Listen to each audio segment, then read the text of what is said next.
Video amaga I share tawjarake ko mayam da ngasi gi se crystal su thamme ado crystal se haipetang season abai moong gi damak tani ko ina sida ulei se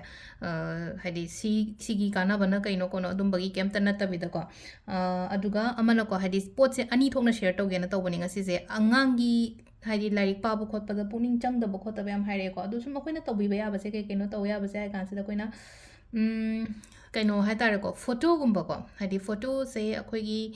lambi yam sangna chatkiba gumbagi leina ko adumba photo gumba kai gumba download tawbiraga ko haidi print macha ama lauraga haidi magi like tawbongi hek mamang su adumba da thipi be ko natraga haidi koi running horses leina ko haidi sagon kanna chenbagi mawong do adum bor sha ko ani dogi manungda ama adumaina tawraga thet pa yai ko kwai first thing haidi ai gi table ne basi je ko ai gi table sigi hek mamang sida ai sida notice board ri ai su khara thet le ko dum adumaina same angangi ke no do da ko adu nga sagi like thambase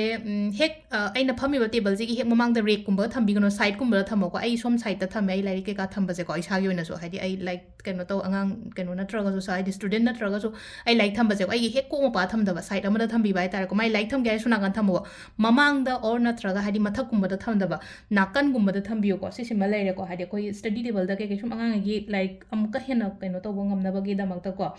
ꯑꯗꯨꯒ ꯑꯩꯈꯣꯏꯅ ꯀꯔꯄꯨꯔ ꯃꯩ ꯊꯥꯕ ꯈꯣꯠꯄ ꯑꯃꯗꯤ ꯇꯧꯔꯦꯀꯣ ꯀꯔꯄꯨꯔꯁꯦ ꯀꯩꯅꯣꯃꯗ ꯍꯥꯏꯗꯤ ꯄꯥꯇ꯭ꯔ ꯑꯃꯗ ꯍꯥꯞꯄꯒꯅꯦ ꯑꯗꯨꯝ ꯊꯝꯕꯤꯌꯣ ꯈꯔꯒ ꯑꯗꯨꯝ ꯇꯨꯝꯖꯜꯂꯛꯀꯅꯤꯀꯣ ꯃꯥꯁꯦ ꯍꯥꯏꯗꯤ ꯍꯥꯡꯗꯣꯛꯑ ꯊꯝꯃꯒꯗꯤ ꯇꯨꯝꯖꯜꯂꯛꯄ ꯃꯇꯝꯗ ꯅꯨꯃꯤꯠ 5ꯅꯤꯗ ꯇꯨꯝꯖꯜꯂꯛꯄ ꯌꯥꯏ 10ꯅꯤꯗ ꯇꯨꯝꯖꯜꯂꯛꯑꯀꯥꯟꯗ ꯑꯃꯨꯛ ꯑꯅꯧꯕꯒꯨꯝꯕ ꯑꯗꯨꯃꯥꯏꯅ ꯁꯤꯟꯕꯤꯕꯀꯣ ꯑꯗꯨꯒ ꯂꯥꯏꯔꯤꯛ ꯄꯥꯕ ꯃꯇꯝꯗ ꯃꯃꯥꯡ ꯅꯠꯇ꯭ꯔꯒ ꯑꯋꯥꯡꯒꯨꯝꯕ ꯀꯩꯒꯨꯝꯕ ꯑꯗꯨꯃꯥꯏꯅ ꯑꯣꯜꯍꯟꯕꯤꯌꯨꯀꯣ ꯍꯥꯏꯗꯤ ꯈꯤꯇꯪ ꯃꯥꯒꯤ ꯇꯦꯕꯜꯗꯨꯅ ꯍꯥꯏꯗꯤ ꯃꯃꯥꯡ ꯀꯩꯅꯣ ꯇꯧꯔꯒ ꯍꯥꯏꯗꯤ ꯁꯝꯅ ꯍꯥꯏꯕꯗ ꯃꯈꯥ ꯑꯣꯜꯂꯦ ꯅꯠꯇ꯭ꯔꯒ ꯍꯥꯏꯗꯤ ꯃꯥꯏꯀꯩꯗꯣ ꯉꯥꯛꯇꯪꯒꯤ ꯑꯣꯏꯅ ꯆꯧꯀ꯭ꯔꯤꯗꯣ ꯃꯥꯒꯤ ꯁꯥꯏꯠ ꯑꯃꯗ ꯑꯣꯟꯊꯣꯛꯑꯒ ꯑꯗꯨꯃꯥꯏꯅꯒꯨꯝꯕ ꯄꯥꯍꯟꯕꯤꯕ ꯈꯣꯠꯍꯟꯕꯤꯕ ꯑꯃ ꯂꯩꯀꯣ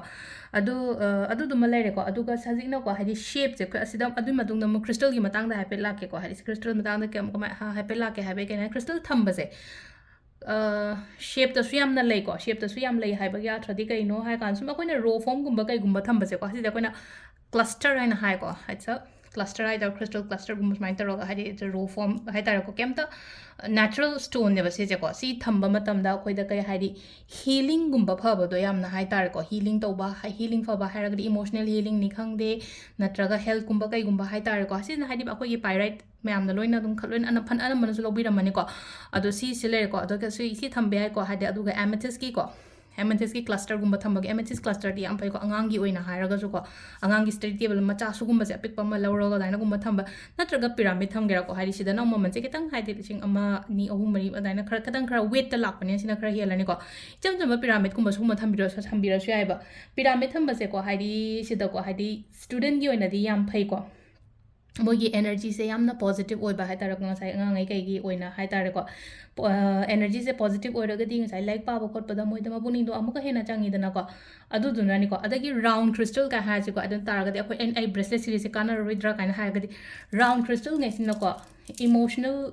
ꯍീലിꯡꯒꯨꯝꯕꯗꯁꯨ ꯌꯥꯝ ꯐꯩꯀꯣ ꯃꯥꯁꯦ ꯑꯗꯨꯅ ꯍꯥꯏꯗꯤ ꯔꯥꯎꯟ ꯂꯣꯏꯅꯃꯛ ꯁꯦꯞ ꯈꯨꯗꯤꯡꯃꯛꯀꯤ ꯀꯥꯟꯅꯕꯗꯤ ꯂꯣꯏꯅ ꯂꯩꯀꯣ ꯑꯁꯨꯃꯥꯏꯅ ꯀ꯭ꯂꯁꯇꯔꯒꯨꯝꯕ ꯊꯝꯕꯁꯤꯅ ꯀꯩꯗ ꯀꯥꯟꯅꯒꯦ ꯍꯥꯏ ꯀꯥꯟꯗ ꯁꯨꯝ ꯁꯤ ꯑꯩꯒꯤ ꯋꯔꯛ ꯄ꯭ꯂꯦꯁꯅꯦꯕ ꯁꯤꯁꯦꯀꯣ ꯁꯤ ꯂꯣꯏꯅꯃꯛ ꯁꯨꯃꯥꯏꯅ ꯆꯈꯥꯏꯔꯒꯗꯤ ꯊꯝꯗꯦꯀꯣ ꯑꯩ ꯀꯟꯇꯦꯅꯔ ꯑꯝꯗ ꯀꯩꯗ ꯍꯥꯞꯄ ꯊꯝꯃꯦ ꯑꯆꯧꯕ ꯑꯃ ꯁꯨꯃꯥꯏꯅ ꯊꯝꯕ ꯃꯇꯝꯗꯀꯣ ꯃꯁꯥ ꯃꯊꯟꯇ ꯄꯣꯠꯁꯦ ꯑꯦꯅꯔꯖꯥꯏꯁ ꯇꯧꯕ ꯈꯣꯠꯄ ꯑꯃ ꯂꯩꯔꯦꯅꯀꯣ ꯑꯗꯨꯒ ꯄ꯭ꯔꯣꯕ꯭ꯂꯤ ꯑꯩꯅ ꯄꯤꯔꯤꯕ ꯈ꯭ꯔꯤꯁꯇꯜ ꯃꯌꯥꯝꯁꯦ ꯍꯥꯏꯗꯤ ꯔꯦꯀꯤ ꯍീലിꯡ ꯇꯧꯔꯒ ꯑꯗꯨꯃꯥꯏꯅ ꯆꯥꯔꯖ ꯇꯧꯔꯒ ꯄꯤꯕ ꯉꯥꯛꯇꯅꯤꯀꯣ ꯑꯅꯝꯕꯅ ꯔꯦꯀꯤ ꯍീಲಿꯡ ꯍꯥꯏꯗꯤ ꯔꯦꯀꯤ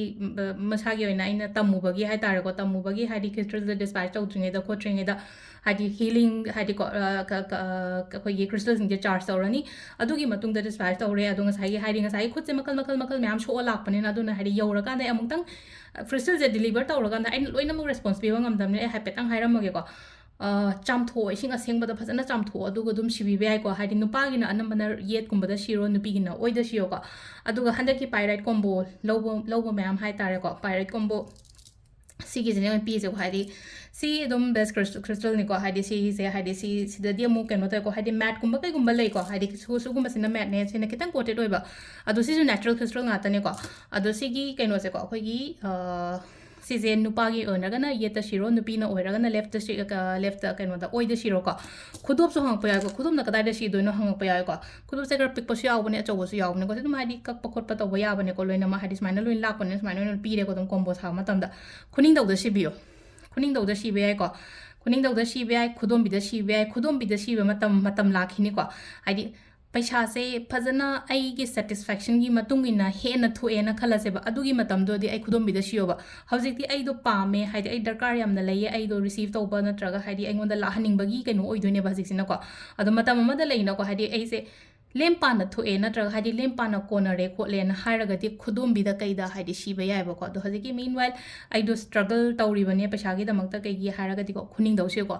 येट ओइ कैसु काइदेको येट सिरसु याय ओइद सिरसु कैसु काइदे अदो ngसाइगी ओइद सिरगना अखोइना वाशरूम चंगबो कोटपा मतमदा लौथोकपिबको अदो ngसाइगी सी थंबगी होय सी सिना सिबा कोटपे लेनाको अमु हारसे क्लस्टर हारसेनेको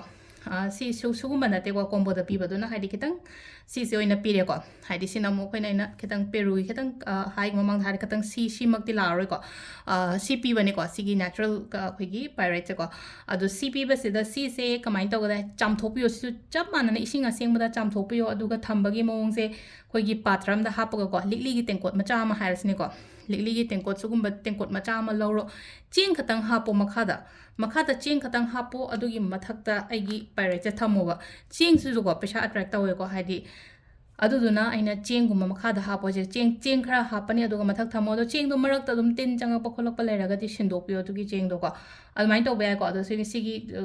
कैनो लौबसे डिलीवर तौरकाना कमाइना सिनुदोइनो हंगपा यायको हाइदि हंगक्तबसु यावरमगनिको अदो हंगक्तबा मयामगी ओइना हारगसु सुमाइन तौरगा सिनबा यायको अदो सुमाइना हाइदि रो फॉर्मसे अदुम थंबा यायको रो फॉर्मसे थम मतमदो मसा मथंदा लेनोको हाइदि जगासे क्लेंस तौबसे आइगी रूम हारसनेको आइगी रूम सिमा नत्रगा आइगी यूम सिमा लोइनमा क्लेंजिंग तौबको अदुना हाइदि रो फॉर्म थंबा याम फैको सिदि मचानेको अचौ अचौबा म्याम लेको अचौ म्याम ले हारगदि KG 10 Taba 30 Taba अदुम ma'am लेको अदुना हाइदि अदुमक लैबा ngamdrasu macha gumba haitara ko koina chelaga kollaga online de oiro amadagi oiro ko am thambi be adu thambai mong de na pe haira ko hadi pare kumba thambagi mong kadai de siga de karamba khutta siga de engon de lawda basu yawe lawdraga dum moina lawro phom de gi hadi photo do click taro tharak pa ko kaisu gai de ko tharo dum ai dum reply dum taro ke ko karamba khutta siga dam no kot kadam no haiba dum adu khatang haiba de engon de kaisu ke no tawga na te ko adu hang pirak pa de kem kai de left aina haise ko nupi oiragana left ta anambana siyo nupa oiragana right ta siyo ko khudopta jungai oida siba yeta siba kaiba gemta leite ko yaringa yetta gumba prefer tawe ko